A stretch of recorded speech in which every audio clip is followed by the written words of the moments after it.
Hello hi, నేను మీ బాలు కాగిత సిరిసిల్ల బలగం TV ప్రేక్షకులకు నమస్కారం. ఈరోజు మార్నింగ్ న్యూస్కి వచ్చేసి బలగం టీవీ డిజిటల్లో ఈరోజు మొదటి పేజీలో వచ్చేసి 10th సప్లిమెంటరీ ఫలితాలు విడుదల 73.35% విద్యార్థులు పాస్, జూన్ 3 నుంచి 13 తేదీ వరకు జరిగిన పరీక్షలు అని చెప్పేసి ఒకటి.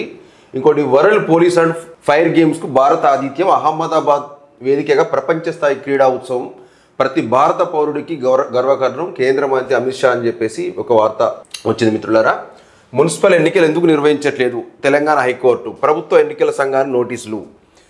తెలంగాణ రాష్ట్రంలో సకాలంలో పురపాలక సంఘం ఎన్నికలు నిర్వహించకపోవడంపై హైకోర్టు సీరియస్ అయింది. నిర్మల్ పురపాలక సంఘం పాలక వర్గానికి గడువు ముగిసినా ఇప్పటికీ ఎన్నికలు జరగకపోవడాన్ని తప్పుపడుతూ ఎస్ రాజేందర్ అనే వ్యక్తి హైకోర్టులో పిటిషన్ దాఖలు చేశారు. Petition justice B Vijaysen Reddy విచారించారు.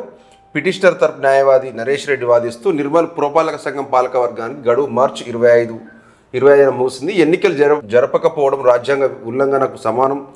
పాలకవర్గం గడువు ముగిసే 6 నెలల ముందు నుంచే ఎన్నికల ప్రక్రియ ప్రారంభించాల్సి ఉంటుంది, కానీ రాష్ట్ర ప్రభుత్వం ఎన్నికల సంఘానికి నిబంధనలు పాటించలేదని కోర్టులో తెలిపారు. ఇది వాస్తవానికి ఒక నిర్మలే కాదు, రాష్ట్ర వ్యాప్తంగా చాలా మున్సిపాలిటీలకు ఎన్నికలు నిర్వహించింది.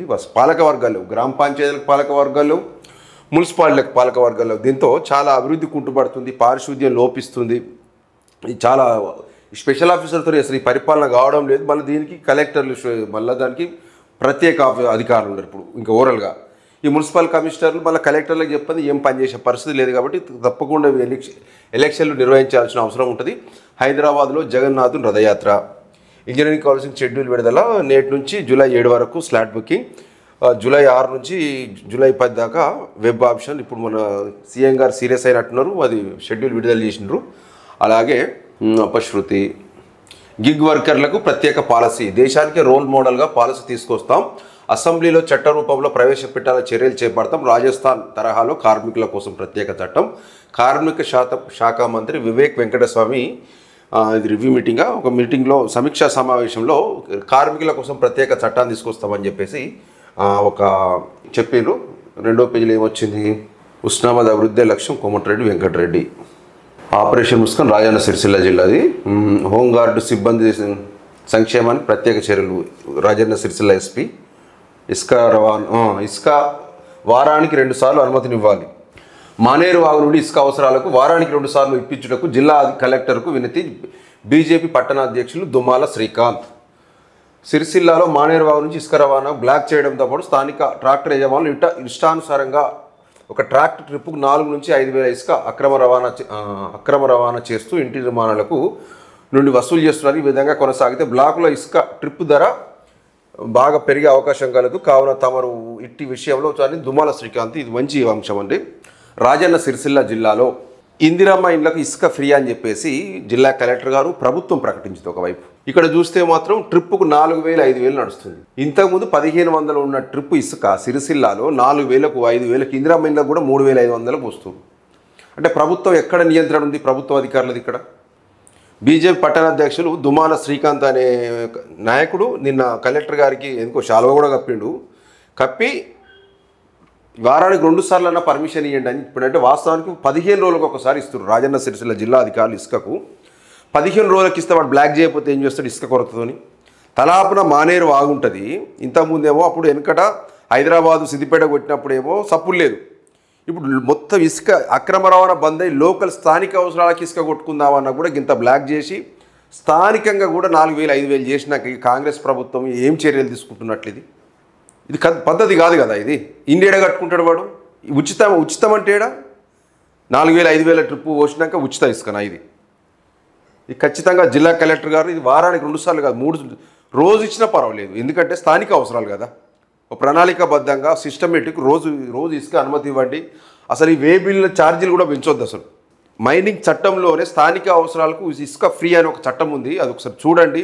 ఆ వే బిల్లులు కూడా బీఆర్ఎస్ ప్రభుత్వంలో సగం ఉంటే మీరు డబల్ చేసిరు సార్. అది కూడా తగ్గించుకుంటే సామాన్యులకు కొంచెం మీరు మేలు చేసినట్టయితే, సేవ చేసినట్టయితే స్థానిక ప్రైవేట్ కన్స్ట్రక్షన్స్ కూడా అభివృద్ధిలో భాగమే. ఎందుకంటే ప్రభుత్వమే ఇల్లు లేనోనికి ఇల్లు కట్టిస్తూ ఉంటుంది. వాడు సొంతంగా బ్యాంక్ లోన్ తీసుకొని కట్టుకుంటాను కూడా మనం ఇసుక ఫ్రీ ఇవ్వాల్సిన బాధ్యత మనం ఉంది కదా. స్థానిక అవసరాలే కదా. ఖచ్చితంగా ఇసుక ఉచితంగా ఇవ్వాలి. ఇది ప్రభుత్వం కూడా ఆ మధ్య ప్రకటించింది ఇసుక ఉచితమని. అది ఖచ్చితంగా చేయాల్సిన అవసరం ఉంది. ప్రైవేట్ పాఠశాలలో అధిక ఫీజులు పుస్తకాల విక్రయాలపై డీఈఓకు వినతి. కంచెల రవి గౌడ్ ప్రతి సంవత్సరం దుర్మార్గమైన చర్యని లక్షల లక్షలు వసూలు చేస్తారు. సాక్షులు వచ్చేసి ఏఐఎంసీకి భూ కేటాయింపు చెల్లదు. కంపెనీల చట్టం కింద నమోదు కాని సంస్థకు ప్రభుత్వం నుంచి ఉచిత భూమి పొందే అర్హత లేదు. ఏఐఎంసీకి భూ కేటాయింపు దాఖలైన ఫిల్పై హైకోర్టు ధర్మాసనం కీలక తీర్పు. భూమిని ట్రస్ట్ విక్రయించుకోవచ్చని నిబంధన చట్ట విరుద్ధం. అందువల్ల 3.70 ఎకరాల భూ కేటాయింపులు రద్దు చేస్తున్నాం, జీవోను కొట్టేస్తున్నాం. సెంటర్ పనితీరు ఏమాత్రం ఆశాజనకం లేదని వ్యాఖ్య. ఇది వచ్చేసి రంగారెడ్డి జిల్లా షేర్లింగంపల్లి రాయదుర్గంలో సర్వే నెంబర్ 83లో 3.5 దగ్గర 4 ఎకరాలు జీవోను కొట్టివేస్తూ జస్టిస్ లక్ష్మణ్ కె సుజన ధర్మాసనం కొట్టివేస్తూ తీర్పునిచ్చిందని ఒక వార్త వచ్చింది మిత్రులారా. 3 విడతలు ఇంజనీరింగ్ కౌన్సిలింగ్. ఇంతకుముందు మనం వివస్త్రం చేసి జననాంగంలో జీడిపోసి వివాహేతర సంబంధం పెట్టుకుందన్న కారణంతో వివాహితం చితకబాదిన గ్రామస్తులు హన్మకొండలో ఏదో 10వ పేజీలో ఎంత దుర్మార్గమైన సంఘటన చూడండి ఒకసారి. ఇది ఆటవిక రాజ్యం అయిపోతుంది మొత్తానికి. వివాహేతర సంబంధం పెట్టుకుందన్న కారణంతో వివాహితం చితకబాదిన గ్రామస్తులు హన్మకొండ జిల్లాలో ఆలస్యంగా వెలుగు చూసిన అమానవీయమైన సంఘటన. హన్మకొండ జిల్లా ధర్మసాగర్ మండలం తాటికాయల గ్రామంలో 5 రోజుల కిందట జరిగిన అమానవీయ ఘటన ఆలస్యంగా వెలుగులోకి వచ్చింది. వివాహేతర సంబంధం కొనసాగిస్తున్నట్టు కొందరు వ్యక్తులు ఆ వివాహితను వివస్త్రం చేసి జననాంగంలో జీడిపోసి మరీ విచక్షణ రహితంగా దాడి చేశారు. సాక్షికి విశ్వసనీయంగా తెలిసిన సమాచారం ప్రకారం తాటికాయల గ్రామానికి చెందిన ఓ యువతిని 10 ఏళ్ల క్రితం ములుగు మండలం బోలోనిపల్లి గ్రామానికి చెందిన ఓ వ్యక్తికి ఇచ్చి వివాహం చేశారు. వారికి 3 పిల్లలు. అయితే సమీప బంధువైన ఓ వివాహితో అతను వివాహేతర సంబంధం ఏర్పరచుకున్నారు. సుమారు 10 రోజులు ఆమెతో కలిసి గ్రామం విడిచి వెళ్ళిపోయాడు. దీంతో ఆయన భార్య స్వగ్రామానికి తాటికాయలు వచ్చి తల్లిదండ్రులకు విషయం చెప్పి దీంతో వారు ఆ ఇద్దరిని వెతికి పట్టుకొని 5 రోజుల క్రితం తాటికాయల గ్రామాన్ని తీసుకువచ్చి విచక్షణ రహితంగా దాడి చేశారు. ఇద్దరిని గుండు గీయించారు. ఆ మహిళను ఓ మంచానికి కట్టేసి వివస్త్రం చేసి జననాంగంపై ఘోరమైన వివస్త్రం. అదేవిధంగా శరీరంలో సున్నితమైన అవయవాలపై పోస్తే పుండ్లు అవుతాయి అని పోసి తప్పు చేశాను క్షమించండి అని బాధిత మహిళ వేడుకున్నా వినకుండా దాడి చేశారు. జననాంగం నుంచి తీవ్ర రక్తస్రావం అవుతున్న వదలలేదా. తర్వాత ఆ ఇద్దరిని ఏం చేశారు ఇప్పటివరకు ఆచూకీ తెలియలేదు. ఈ ఘటన జరిగి 5 రోజులు గడుస్తున్నా పోలీసుల సమాచారం లేదని తెలిసింది. అసలు ఆ ఇద్దరు ప్రాణాలతో ఉన్నారో లేదో కూడా తెలియదు అని చెప్పేసి ఎంత దుర్మార్గమైన వ్యవస్థ చూడిది. అంటే పోలీస్ వ్యవస్థ ఇంత ఇంటెలిజెన్స్ వ్యవస్థ ఇంత కథ పెట్టుకొని కూడా ఇప్పటివరకు సమాచారం లేదట. అంటే ఒక మహిళని వివస్త్రం చేసి ఆమె పర్సనల్ బై తప్పు చేస్తే చేసింది కావచ్చు, చట్టం ఉంది కదా, పోలీస్ స్టేషన్ కంప్లైంట్ చేయండి. ఇంత అంటే దుర్మార్గమైన వ్యవస్థ ఇది. అట్లా ఒక మహిళని చూడకుండా పురుషుని కొట్టలేదో నాకు తెలియదు కానీ జననాంగంలో జీడిపోసి అంటే ఇది ఏమన్నా ఇది ఆటవిక రాజ్యమా, ఇది ఏంటిది, అసలు ఏం నడుస్తుంది కథ? హన్మకొండ జిల్లాలో హన్మకొండ ఎస్పీ గారు ఖచ్చితంగా ఇది రెస్పాండ్ కావాలండి. పోలీసులు కూడా ఇంతవరకు సమాచారం లేదంటే ఎంత దుర్మార్గం. కట్టేసి కొట్టి బహిరంగంగా కొడితే చిన్న చీమ చిట్టుకుమని తెలుస్తుంది కదా పోలీసుకు. మనకు విపిఓ వ్యవస్థ ఉంది ఊళ్ళల్లో, అది ఏం జరిగిందో తెలియకపోతుంది. ఎట్లాంటిది ఖచ్చితంగా ఇది యాక్షన్ తీసుకోవాలి ఖచ్చితంగా. అబ్బా కొన్ని ఈనాడులో ఏమొచ్చిందంటే మిత్రులారా, చెరువుల్లో నీటి దొంగలు, పారిశ్రామిక ప్రాంతాలు కాలనీలో విక్రయాలు, 20,000 లీటర్ల ట్యాంకర్ ధర రోజుకు 10,000. రాజధాని శివార్లో యథేచ్ఛగా నీటి దందా భారీగా చెరువులతో ఇది పెద్ద సరే నీళ్ళ దందా అంటే నీళ్ళు చెరువులకి వెళ్ళి తెచ్చుకోకపోతే ఎక్కడ తెచ్చుకుంటారు కానీ వాళ్ళు పర్మిషన్ తీసుకుంటే బాగుండు. జగన్నాథ రథచక్రాలు వేదిక బతుక జనం పూరి ద్విచక్ర వాహనం 2 హెల్మెట్లు తప్పనిసరి వాహనదారులకు. ఢిల్లీలో ఇప్పుడు 2 బండి నడిపితే 2 హెల్మెట్లు పెట్టుకున్నట. ఒకటి ఆంధ్రజ్యోతిలో ఏమొచ్చింది మిత్రుల ఫస్ట్ పేజ్లో, ఆ మెయిలే పట్టించింది. అడిగిన సమాచారం పంపామని టెలికాం కంపెనీలు మెయిల్, అందులో 615 మంది ఫోన్ల వివరాలు, హార్డ్ డిస్క్ ధ్వంసం చేసిన మెయిల్ సంగతి మరిచారు. మావోయిస్టుల సమాచారం కోసం అంటూ లేఖ రాసి చిక్కుల్లో పడ్డ ప్రభాకరరావు బృందం. సరే ఇది ఎంక్వైరీ నడుస్తుంది, ఎంక్వైరీ అయినాక మొత్తం నిజాలు తెలిసినాక దానికి రెస్పాండ్ కావాలి మనం. వారంలోనే ఆత్మీయ భరోసా, ఫీజులపై కమిటీ, జూరాల భద్రత ప్రశ్నార్థకం, వెదల చెరలో నమస్తే తెలంగాణ ఏమొచ్చింది, నిన్న జూరాల నేడు మంజిరా డ్యాముల్లో డ్యామేజీ. ఇది చాలా ఇబ్బందికరమైన పరిస్థితి. అంటే ఈ ప్రాజెక్టులు శిథిలావస్థకు చేరుకున్నాయా లేకపోతే మొత్తం డ్యామేజ్లు అయ్యి ప్రమాదం అంచున పొంచి ఉన్నాయి. ఇది రాష్ట్ర ప్రభుత్వం ఖచ్చితంగా ఇది నిధులు కేటాయించి ఇవన్నీ రిపేర్లు చేయించాలి, లేకపోతే ఇబ్బంది అవుతుంది. ముఖ్యమంత్రి రేవంత్ రెడ్డి గారు ఇది ఖచ్చితంగా ఇది దృష్టి పెట్టండి సార్. ఇది బీసీ కోటపై కాంగ్రెస్ నాటకం, మడమ తిప్పడం కాంగ్రెస్కు అలవాటే. 10 సార్లు ఢిల్లీకి వెళ్ళిన ఫలితం శూన్యం. మోదీతో రేవంత్ ఒక్కసారి చర్చించలే, అఖిల పక్షాన్ని తీసుకెళ్తామని మరిచారు. మోసం కాంగ్రెస్కు వెన్నతో పెట్టిన విద్య. మండలిలో ప్రతిపక్ష నేత సిరికొండ ఫైర్ అని చెప్పేసి ఒక వార్త వచ్చింది. జీవో యుద్ధం, డ్రామా చూద్దాం. 42% రిజర్వేషన్లపై ఉత్తర్వులు ఇవ్వాలని ప్రభుత్వ నిర్ణయం. అసెంబ్లీలో ఆమోదించిన బిల్లుల ఆధారంగా ఇచ్చేందుకు కసరత్తు. న్యాయపరంగా ఆ ఉత్తర్వులు నిలబడవని తెలిసినా ముందుకే ఎవరు కోర్టుకు వెళ్ళినా బీఆర్ఎస్ వైపు వేలెత్తి చూపాలని అని చెప్పేసి ఒక వార్త వచ్చింది. అంటే ఇప్పుడు వచ్చే స్థానిక ఎలక్షన్లో 42% రిజర్వేషన్లపై ఉత్తర్వులు ఇవ్వాలి గవర్నమెంట్. అసలు కోర్టు నిలబడకుండా కొట్టుడు పోయినా కూడా ఏదో ఇచ్చి చేతులు దులుపుకుందాము కాంగ్రెస్ గవర్నమెంట్ అని చెప్పి చూస్తుందని ఒక వార్త వచ్చింది మిత్రులారా. శనార్థి తెలంగాణ, ఇది హన్మకొండది వచ్చినట్టుంది. ఇది ఖచ్చితంగా ఈ రోజుల్లో ఎటువంటిది అయితే కరెక్ట్ కాదు. పోలీస్ శాఖ ఖచ్చితంగా యాక్షన్ తీసుకోవాలి. ఇందూరు పసుపు సింగారం, నాపై కుట్రలు జరుగుతున్నాయి, ఆదివాసీ ప్రభుత్వం అండగా ఉంటుందని 49 జీవోపై మంత్రి సురేఖతో కలిసి రివ్యూ చేశాం. పరిస్థితిపై ఫారెస్ట్ అధికారితో మాట్లాడడం. మావోయిస్టులు చెప్పని అంశాల ఆధారంగా నన్ను కొందరు కావాలని టార్గెట్ చేస్తున్నారు. రాష్ట్ర మంత్రి సీతక్క, నేను ఒకటి మంత్రి సీతక్క మీద మావోయిస్టులు ఒక లేఖ విడుదల చేసినట్టున్నారు. దాని మీద సీతక్క వివరణ ఇచ్చే ప్రయత్నం చేసింది. TV anchor suicide. జవహర్ నగర్లోని తన ఇంట్లో స్వేచ్ఛ ఆత్మహత్య. ఘటనా స్థలాన్ని చేరుకున్న పోలీసులు విచారణ. ఓ న్యూస్ ఛానల్లో యాంకర్గా విధులు. అంటే స్వేచ్ఛ గారు నాకు కూడా పరిచయం. So bad luck. అంటే స్వేచ్ఛ ఇటువంటి నిర్ణయం తీసుకున్నది కాకుండా స్వేచ్ఛ ఇది పద్ధతి కాదు. ఇది తన కూతురు ముఖం చూసైనా ఇట్లాంటి నిర్ణయం దుర్మార్గమైన నిర్ణయం. అంటే నాకు 2015లో స్వేచ్ఛ గారు అప్పుడు టీవీ నేలు చేస్తుంది. దుబాయ్ నాతో పాటు అటు బతుకమ్మ వేడుకలకు వచ్చింది. కానీ ఉదయమే ఈరోజు ఆత్మహత్య చేసుకుందని తెలిసినాక చాలా బాధపడ్డా. మీ ఆత్మకు శాంతి చేకూరాలని నేను భగవంతుని కోరుకుంటున్న స్వేచ్ఛ. కానీ ఇది కరెక్ట్ నిర్ణయం కాదు. ఎందుకు తొందరపడ్డావో అర్థమైతలేదు. నీ రాతలు రచనలు నువ్వు ఒక పెద్ద ధైర్యవంతురాలు లెక్క అనుకుంటా, అంత అద్భుతంగా రాస్తావు. కానీ ఇదేం పిచ్చి పని నాకు ఏం అర్థం కాలే. సో సాడ్ ఇది. సిరిసిల్ల వార్తలకు వచ్చేసి మిత్రులారా, రాజన్న సిరిసిల్ల జిల్లాకు వచ్చేసి పశువులకు మందులు లేవు.